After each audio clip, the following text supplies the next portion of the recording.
So our second attempt of the temperature tower didn't quite work as expected. So whilst it was structurally sound, we still had stringing issues, quite significant ones, and it was an issue all the way up throughout the tower. And that makes me think that there is something else that's the issue here. So I'm a member of the Artillery Sidewinder group on Facebook, and I asked if anyone had any ideas why this might be the case, and they asked what my retraction settings were. Now, when I went into Cura and I looked for my retraction settings, initially I only had two, and that was enable retraction and Z-hop retraction. And I couldn't work out why I couldn't see any more settings. And it's only when I did further research did I find out that you actually have to go into settings, and then as you go through all of the different setting availability or visibility, you can actually specify what settings you want to display and not. So I actually needed to tick most of these boxes to display the retraction settings. So this makes a lot more sense now, because under the travel section we have our settings, and my settings were way too high. Retraction distance was about 2.5 centimeters or something like that, or 25 millimeters, and the speed was too low, and so they certainly seem to be off.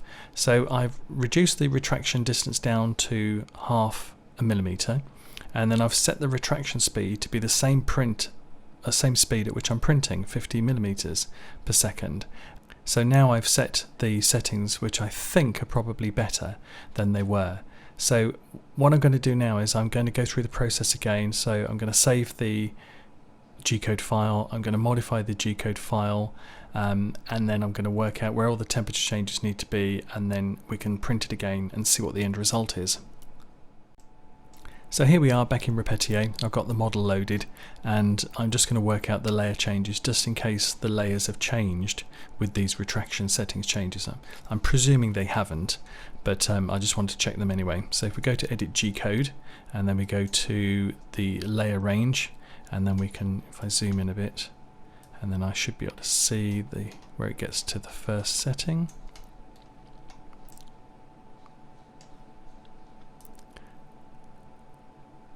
So the first one is around 27, so it's 24. Okay, and the next one is around 89, and that was 84. So it's not too far off. So let's go to the next one.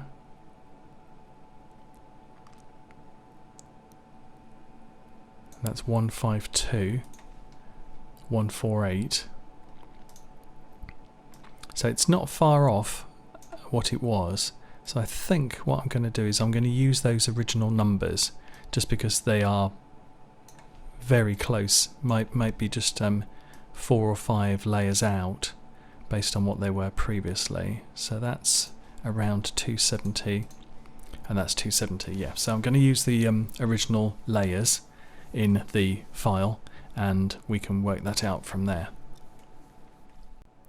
Going to temperatures, so row or layer 24 initially, so we're going to copy our temperature, and then we're going to search for layer 24,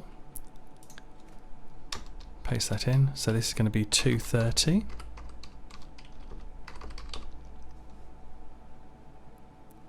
And the next one is layer 84, which is 220. So layer 84, 220.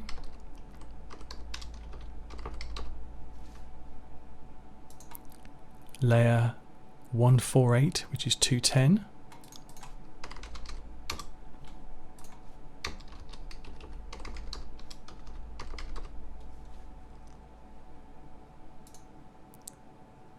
Layer 208, which is 200.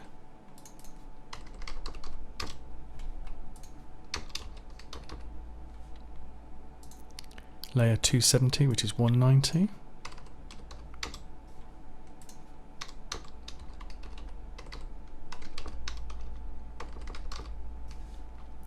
And finally 180 at 330.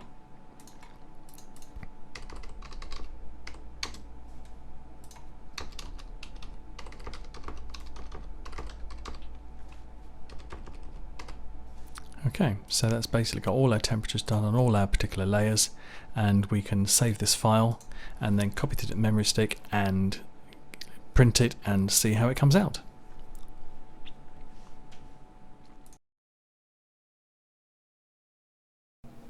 So I think it's fair to say that I had quite high expectations for this particular model to print successfully. So the previous ones weren't successful. The first one toppled over, corrected that issue. The previous one was incredibly stringy.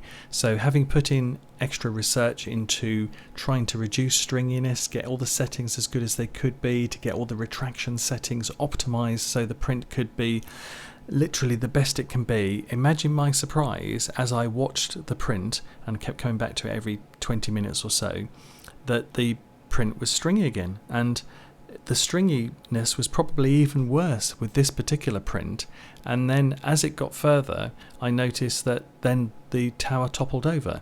So there's definitely something not right with the retraction settings, probably because the stringiness is worse than it was. Plus also I'm sure there must be some kind of problem with the temperature settings and the temperature changes causing some kind of lamination issue between the layers, and the only thing I think of is perhaps my cooling is too much, and because I'm cooling one layer of one temperature before printing the next layer as it's printing, perhaps that's causing some kind of layer adhesion problem.